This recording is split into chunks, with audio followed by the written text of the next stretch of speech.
խոսում են ու դեռ կխոսեն։ Չեն կարող մեջ բերել բոլոր խոսքերը, մեջ բերել մեր իմ կողմից ամենաշատ սիրված արտակարգերներից մեկի խոսքը Չարենցի մասին, որը երևի շատ ես էլ Չարենցին այսպես եմ հասկանում, որպես ամբոստ, որպես մարդը չշրջանցած մի մարդիկ, որը ոչ մի անգամ չի պարտվել։ Որտեղ եթե Չարենցը պարտվեր, հաստատապես կպարտվեր նաև մեր ամբողջ հայ գրականությունը։ Իբարաշ Չարենցի պետք է նկատենք, որ Չարենցը գծեց մի այնպիսի ակոս, որը շարունակվեց ամբողջ 20-21-րդ դարի ընթացքում, եւ Չարենցը ասելով պետք է ոգի կանգնել։ Չարենցը այնպիսի բանաստեղծ է ինձ համար։ Չարենցը մի այնպիսի բանաստեղծ է, որը երևի թե շատ երկար ժամանակահատված ոչ մեկ նրան չի կարող շրջանցել։ Այնպես որ սկսեցինք։ Եղիշե Չարենցը իսկական ազգանունը Եղիշե Սողոմոնյան ծնվել է 1897 թվականի Արևմտյան Հայաստանի Կարս քաղաքում։ Ծնվել է Կարս քաղաքում եւ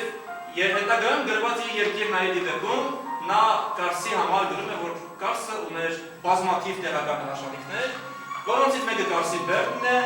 մենք որ տեսանք Կարսի Բերդը Չարենցի ժամանակահատվածում, այժմ Կարսի Բերդն էր, այժմ Վարդանի կամուրջի մասին է խոսում, որ տեղական հրաշալիքներից մեկն էր համարվում, սա 19-րդ դարում, իսկ Վարդանի կամուրջը այժմ, ինչպեսի տեսք ունի նա։ Եվ Առաքելոտ եկեղեցին, որը հիմա նկարի ձախ մասում է, իսկ հաջորդ նկարում արդեն Առաքելոտ եկեղեցին Կարսի պատկերն է, համայնապատկերն է, այսպիսին է Կարսը Թուրքիայում եւ ամենաառաջին պատկերում երևում է նրա Առաքելոտ եկեղեցին։ Հայրը Աբգար Սողոմոնյանը զբաղվում էր գորգավաճառությամբ եւ տանը ինչպես բոլոր այդ մարդիկ քիչ էին գտնվում եւ երեխաների դասերակցությամբ զբաղվում էր մայրը Թեդի Միրզայանցը։ Չարենցը պատմում է, որ այն ամենը ինչ իր մեջ դրական կա, գեղեցիկ կա, մնացել է մորից։ Մոր համար ոտանավորին կանդրադառնան հիմա, մենք անցնենք առաջ։ Նախնական կրթությունը Չարենցը ստացել է տեղի մասնավոր մի դպրոցներից մեկում, այս լուսանկարում շատ բարձ երևում է նրանց ընտանեկան լուսանկարը, շատ բարձ երևում է Չարենցը, որը դեռևս մանուկ հասակում արդեն իր այժմյան նկարների շատ նման է։ Այն կողմում Չարենցի մայրն է, Չարենցի ընտանիքը, ինչևէ։ Նախնական կրթությունը ստացել է տեղում, այնուհետև ռուսական ռեալական ուսումնարանում, իսկ գրել սկսել է դեռևս մանուկ հասակից, դեռևս 1912 թվականին Թիֆլիսում տպագրվում էր Պատանի ալմանախը, Պատանի ժողովածուն, որտեղ եւ առաջին անգամ լույս է տեսնում նրա առաջին ոտանավորը, որը կոչվում է Ծաղիկները հեզ թեքվում են։ Իր ժամանակակիցների հուշերում դեռևս պատմվում էր, որ Չարենցը դեռևս 1912 թվականին բավականաչափ տեղյակ էր հայ, ռուս եւ եվրոպական գրականությանը։ Այսինքն դեռևս այդ ժամանակահատվածում արդեն կամաց-կամաց նշмарվում էր Պատանի ապագա բանաստեղծի տաղանդը։ 1912-ից 1915 թվականներին Չարենցը զբաղվել է ինքնակրթությամբ եւ այն ամենը ինչ ունենք մեծ մասամբ դա եկել է ինքնակրթության հետևանքով։ 1913 թվականին գրում եւ 1914 թվականին տպագրում է իր առաջին բանաստեղծությունների ժողովածուն, որը կոչվում էր Երեք երկ տխրադալու աղջկան։ Նա 1913 թվականին գրված իր առաջին ժողովածուն ձոնում է իր առաջին սիրուն Աստղիկ Ղոնդարշյանին։ Աստղիկը այդ ժամանակ սովորում էր ռուսական գիմնազիայի 5-րդ դասարանում։ Իսկ ինչու Չարենց։ Բանաստեղծները եւ գրականագետները մի քանի տարբերակներ ունեն, ամենաառաջին տարբերակը, որը երևի թե ամենահավանական տարբերակներից մեկն է, կապված է նրա մարդկային տեսակի հետ։ Ժամանակիցները այնքան են ասել Չարենց իր երևությամբ եղել է ըմբոստ, այնքան է ասել Չարը, որ այդպես է մնացել է Չարենց։ Երկրորդը պատմում է հենց ինքը, ապագա բանաստեղծը, եւ ինքը պատմում է, որ եւ առաջին անգամ տպագրվել էր իմ Անդրանիկ ժողովածուն, մեկնել է իր տպարան եւ ուզում է պարզապես մի նոր գրական կերծանոց ստեղծել ինձ համար եւ գրադարակին դրված էր գրքեր, վերցեցի եւ պատահաբար բացեցի մի էջ, որը հենց Պուշկինի Անչար բանաստեղծությունն էր։ Եվ պարզապես բառային խաղ ունենալով Անչարի հետ, Անչարը նա դարձնում է Չարենց։ Եվ երրորդը, որը պատմում է իր ընկերներից մեկը, Իվանը, նա ասում է, որ այդ ժամանակահատվածում Թիֆլիսում ապրում էր մի բժիշկ, որի անունն էր գրական կերտանունն էր հենց Չարենց։ Այսինքն Չարենցը սեփականացրել է նաև այս բժշկի անունը։ 1915 թվականին ծնողներից գաղտնի Զինվորագրվում է 6-րդ գումարտակին և մեկնում է Արևմտյան Հայաստան։ Ապագա բանաստեղծը, որ իր ճակատագրով բնականաբար մտահոգ և չէր կարող այդ օրերին հանգիստ նստել։ Մեկնում է Վան, տեսնում է ավերված քաղաքը և այդ տպավորություններով գրում է իր առաջին պոեմներից մեկը, որը կոչվում է Դանթեական առասպել։ Ահա այսպիսին է տեսնում Վանը և Իշե Չարենցը։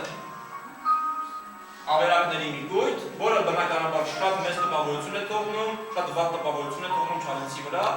և ինքը 1916 թվականին վերադառնում է Կարս։ Չարենցը Վանը Դանթեական առասպելում համարում է որպես մեռած քաղաք։ 1915-ից 1917 թվականներին տպագրում է լիրիկական բալլադներ և ծիածան բանաստեղծությունների շարքերը։ Նշենք, որ ծիածան բանաստեղծությունների շարքը նա նվիրում է իր ընկերուհուն Իրիկնային Աստղային քրոջը, ինչպես ինքն է նշած, Կարինե Քոթանջյանին, և Կարինե Քոթանջյանին նվիրված նրա ամենահայտնի ոտանավորներից մեկը, որը բոլորը սիրելիք գիտեն, դա լուսամփոփի պես աղջիկ աստվածամոր աչքերով բանաստեղծությունն է։ Իր ընկերուհիներից մեկն է։ 1916 թվականին դժվարությամբ համոզելով, որը նա մեկնում է Մոսկվա, սովորում է Շանյավսկու անվան ժողովրդական համալսարանի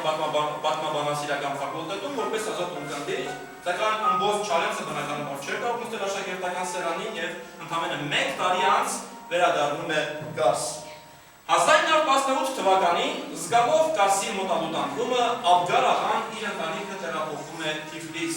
և Չարենցի ամբողջ կենսագրությունը այդ ժամանակվանից արդեն կապվում է Թիֆլիսի հետ։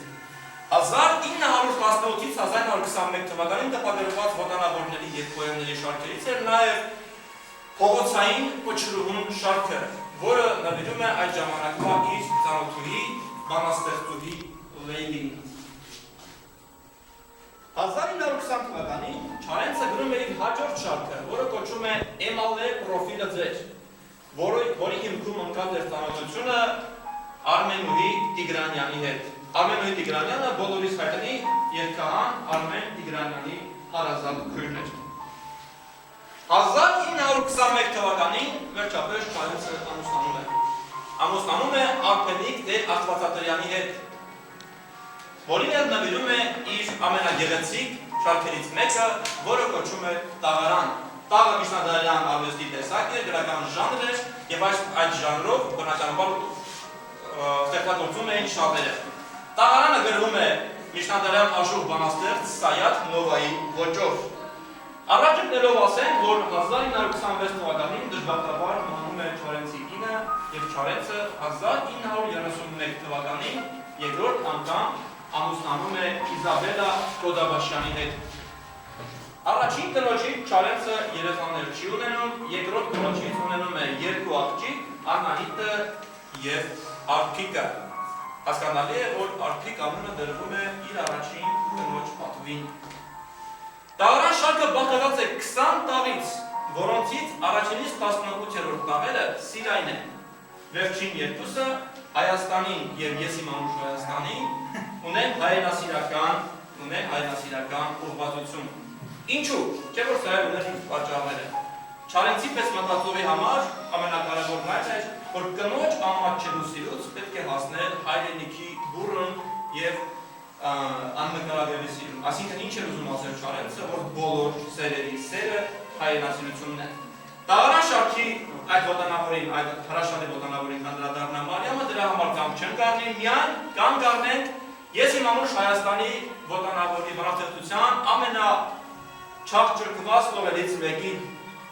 1999 թվականին տպագրված 1000 դրամանոց թղթադրամի վրա ուշադրություն դարձրեք 1999 թվականին գրված է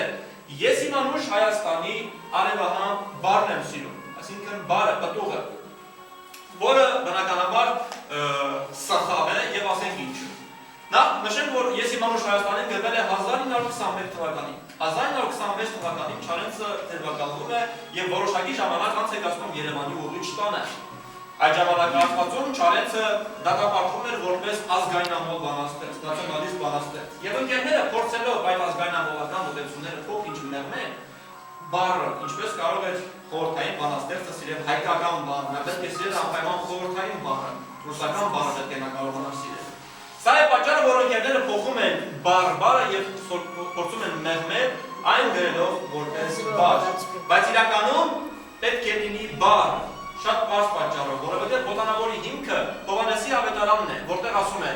սկզբում բանն էր եւ բանն Աստծո մոտ էր եւ բանն Աստված էր, այսինքն բան, բար, այսինքն խոսք։ Եվ անպայման պետք է լինի բար, որովհետեւ բառը պետք է աճի, ներքուստ աճի եւ դառնա երկաթագիր գիր, պետք է դառնա նահապետ, քուչակ եւ Կիրիկոտ Նայասացի։ 2011 թվականին տպագրված հազարամոցի վրա սխալը շտկված է Եսիմանուշ Հայաստանի Արևահան Բարնուսի։ Ճիշտ է։ Հիմա արդեն